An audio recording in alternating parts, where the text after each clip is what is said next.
ओम शांति। कोई भी थिंकिंग करते हैं, चलो कुछ भी हो,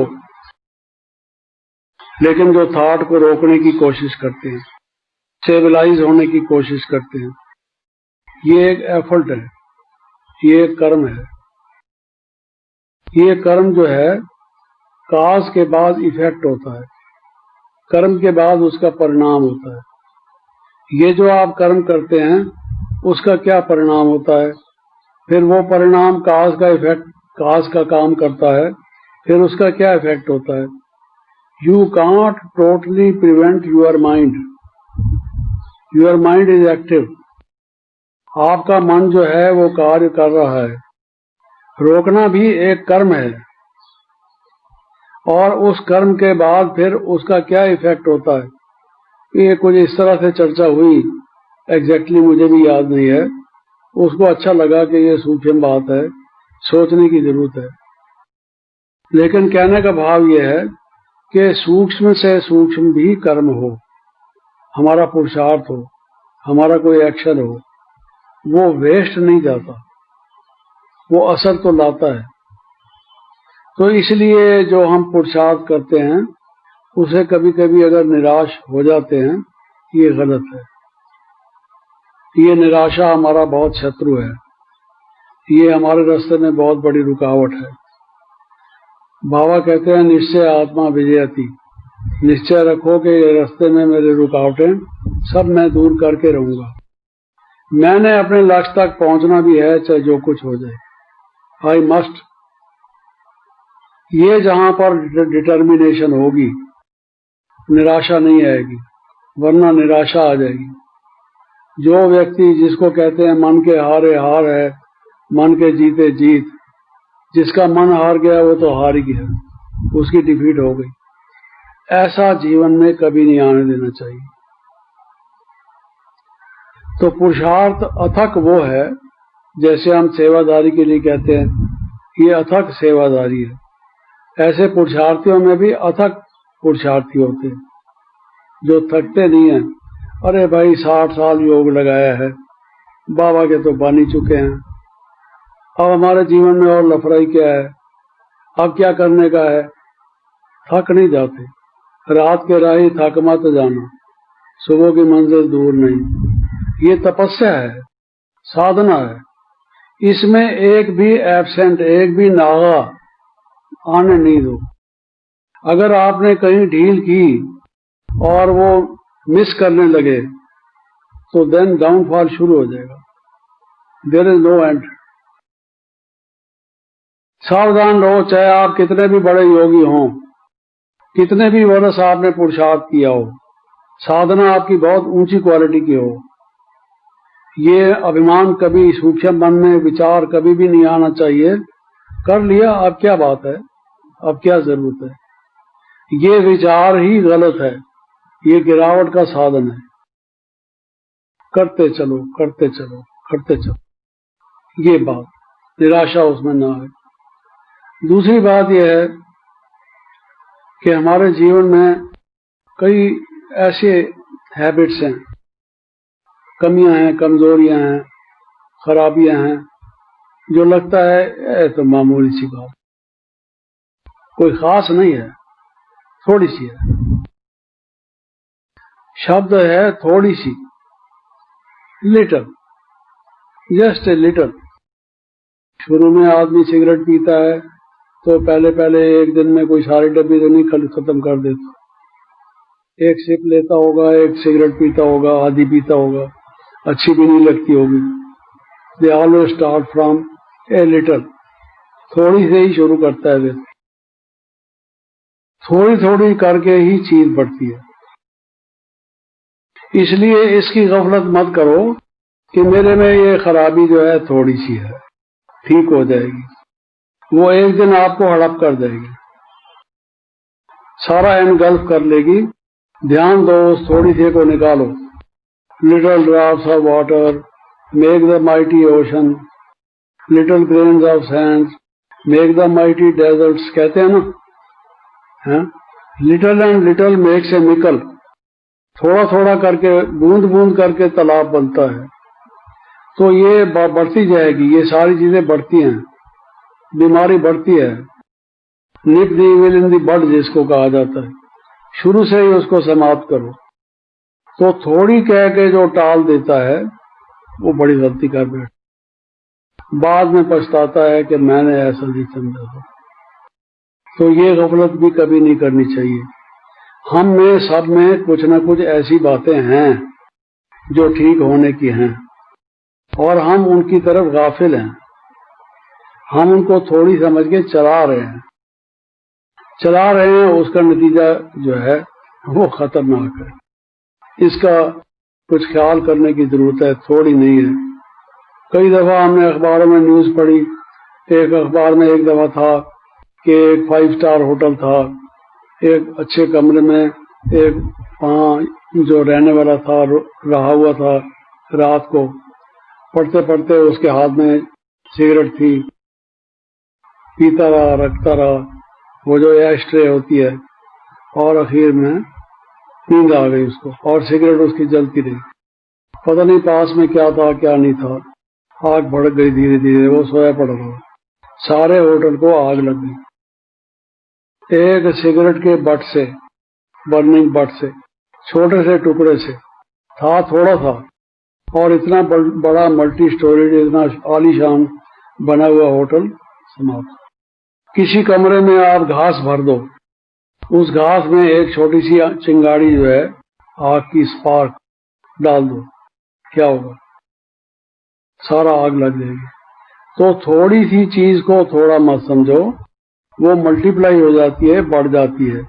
ये जिन लोगों ने राज गंवाया है, हिस्ट्री आप पढ़ के देखिए, कई लोगों ने उनको समझाया ये गलत काम कर रहे हो।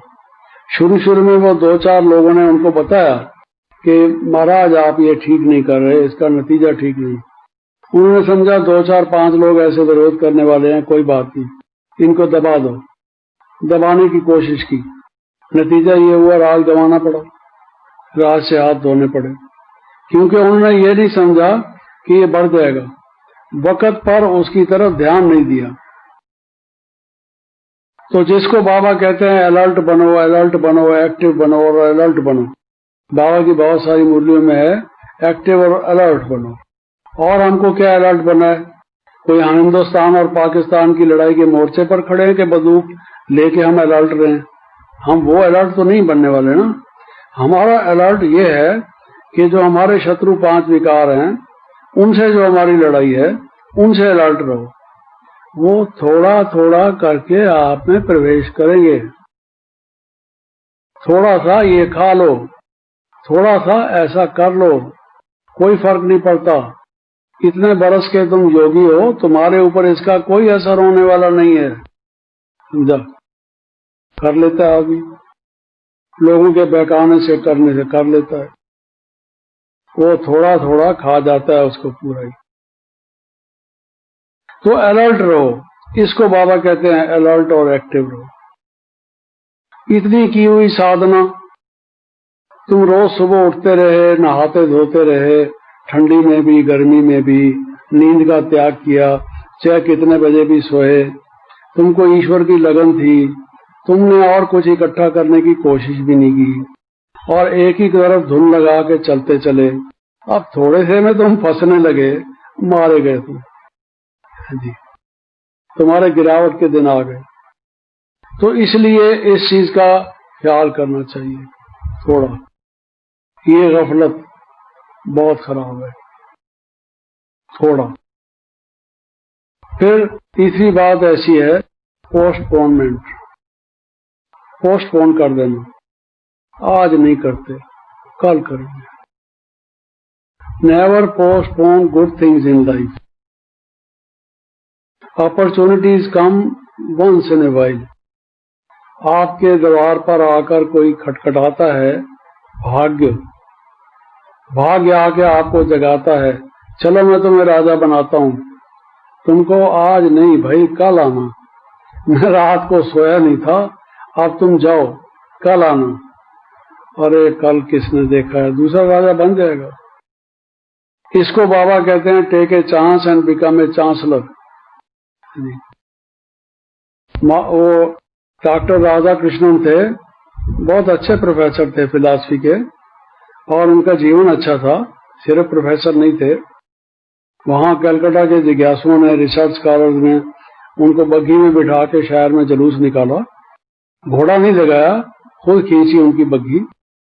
उसका महत्व था डॉक्टर राधा कृष्णन। बाद में पॉलिटिकल फील्ड में आने के बाद क्या बने आप सब जानते हैं। तो उसने कहा है, मैं तो प्रोफेसर था, रिटायर हो जाता। फिलॉसफी की कुछ पुस्तकें लिखी थी, कई लोगों ने लिखी है, मर जाता मैं कोई प्रेसिडेंट या वाइस प्रेसिडेंट बनने वाला थोड़ी था। मेरी लाइफ में चांस आया, मुझे लोगों ने कहा तुम क्या करेगे राधा कृष्णन, तुम इस चक्कर में क्यों जाते हो। I took a chance, if I can serve my country in this field, अगर मैं देश की सेवा इसके द्वारा से, क्योंकि प्लेटो जो हुआ है उसने कहा है the king should be a philosopher और the philosopher should be a king. वो जिसको कहता है भाई जो सोने की दुनिया होगी, जिसको यूटोपिया कहता है, वो यूटोपिया में जो है जो राजा होगा वो फिलोसोफर होगा। फिलोसोफर ये आजकल की इंडियन फिलॉसफी या वेस्टर्न फिलॉसफी वो नहीं, मतलब हर एक बात को लॉजिक से, रैशनैलिटी से सोच समझ के करने वाला, जिसकी इमोशंस जल्दी से स्टार हो जाएं और जल्दीबाजी में गलत निर्णय कर ले पार्शियलिटी से, वो नहीं। उसका भाव ये था, but he use the word philosopher, अपनी ग्रीक लैंग्वेज में जो भी इसका इक्विवेलेंट होता हो, वो उसने भी वो फिलॉसफी पढ़ी हुई थी, तो उसने सोचा ये भी ट्राई करना चाहिए, कोशिश करनी चाहिए। हम लोग 10-12 दफा उससे दिल्ली में मिले थे, उससे बात पूछी थी, तो एक दफा उसने अपने वार्तालाप के बीच में ये कही, I took a chance, just I took a chance, Jawaharlal Nehru offered me a chance, today I am here. उसने हाँ कर दी। किसी ने ना की, अच्छा सोचूंगा, परसों पूछ लेना, फिर दूसरे की बारी आ जाए। उसने उसी देन एंड देयर कह दिया, आप मेरे से समझते हैं देश की कोई सेवा हो सकती है तो हाजिर हूं।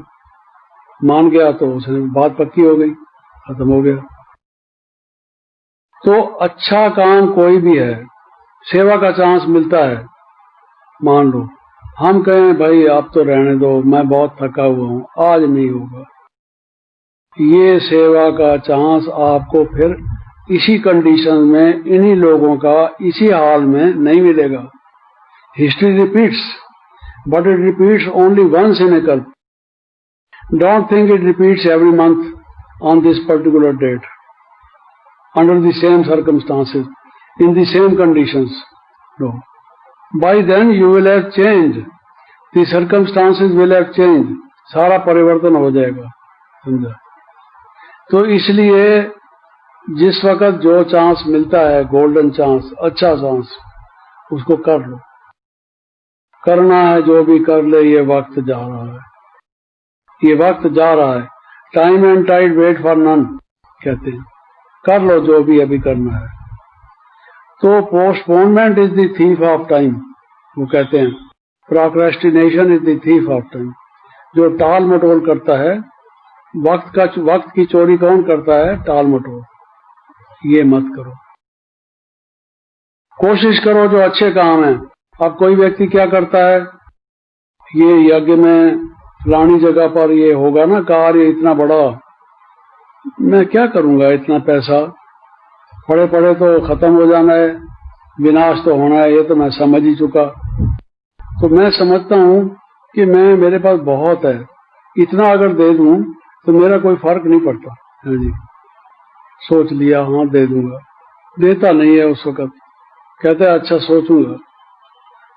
फिर उसके बाद कहता है अरे भाई यहाँ ब्रह्मा कुमारी इंस्टीट्यूशन में क्या कमी है, तू काहे को चक्कर में पड़ता है, तू अपना पैसा अपने पास रख, तेरे काम आएगा, देने वाले और बहुत है, समझा। फिर क्या, उसका भाग्य तो गया ना। जब कभी आपके जीवन में गोल्डन थॉट आए, अच्छा विचार आए, कर लो। पता नहीं अगला श्वास आएगा कि नहीं आएगा। अपनी भारत की भाषा में ऐसे कहते हैं, हर एक बात को श्वासों में बोलते हैं। याद करो श्वासोश्वास, अगला श्वास, ये पिछला श्वास, श्वास की बात करते हैं, समझा?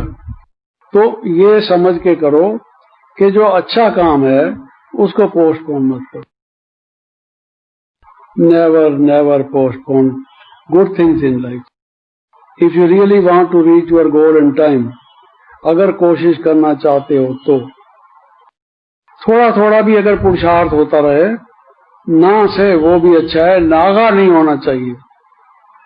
एक गाड़ी अगर पूरी तरह से खड़ी हो जाए फिर उसको धक्का दे के चलाने में बड़ा मुश्किल होता है। अगर थोड़ा सा वो चल रही हो, थोड़ा धक्का देने में स्पीड उसकी एक्सेलरेट हो जाती है। ये लॉ ऑफ फिजिक्स है, साइंटिफिक फैक्ट है। तो थोड़ा थोड़ा करके भी करो। और फिर दूसरा ये, पोस्टपोन अच्छी चीज को मत करो। पोस्टपोन करो, खराब चीज को पोस्टपोन करो। ये तो बड़ा अजीब आदमी है, 10-20 आदमियों के सामने मेरी निंदा की है इसने, मेरा सारा इंप्रेशन खराब कर दिया इसने, लोग क्या समझेंगे मैं कैसा आदमी हूं। मन करता है इसको सीधा करूं, इसको ठीक करूं, ठोकूं इसको। हाँ जी, गुस्सा आया मन में, तू कौन होता है बीच में, क्या मतलब तुम्हारा, क्यों बोलता है, क्या बिगाड़ा है मैंने तुम्हारा, गुस्सा आता है मन में। इसको पोस्टपोन करो। कहोगे आज छोड़ दो इसको, कल करूंगा। हाँ जी, कल तक आपका गुस्सा आधा हो जाएगा, चला भी जाएगा। खराब चीज जो है उसको पोस्टपोन करो। आज पोस्टपोन करोगे, फिर कल फिर पोस्टपोन करोगे, परसों फिर पोस्टपोन करोगे, वो खत्म हो जाएगा। ये भी एक खत्म करने की किसी को चीज है।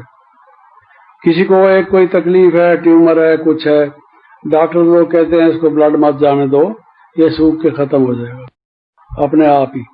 है जी, इसको वो जाना ही मत दो, इसका ये अप्रोच है, ये तरीका है, ऐसे खत्म करो। किसी व्यक्ति को कमरे में बंद कर दो, कई दिन तक खाना ही ना दो, अपने आप सूख के खत्म हो जाएगा। और क्या होगा उसका। ये भी एक टेक्टिक है, तरीका है किसी चीज को खत्म करने के लिए। अब वो कोई खराब चीज बार बार आती है, आप उसको ध्यान ही नहीं देते, हटा देते हो, जा भाई हमारे पास और काम है, यही करना है क्या, तू किसी कहीं और जा, हमारी छुट्टी कर। वो भाग जाएगा, वो आपका पीछा छोड़ देगा। तो खराब चीज को जो है पोस्टपोन बेशक करो, अच्छी चीज को जो है करने में लग पड़ो। ये छोटे छोटे टिप्स हैं मिसाल के तौर से, जैसे ट्रिक्स ऑफ द ट्रेड होते हैं ना, ये टिप्स हैं हमारे पुरुषार्थ के। देखने में बहुत मामूली हैं, हर एक व्यक्ति जानता है, कोई नई बात नहीं है, अपरिचित नहीं है कोई इससे, लेकिन इसके यूज करने में ये अगर हम करते चलेंगे तो मेरे ख्याल में हमारा प्रोग्रेस जो है वो दिन ब दिन आगे होता जाएगा। फिर मिलते रहेंगे, फिर चर्चा करेंगे। ओम शांति।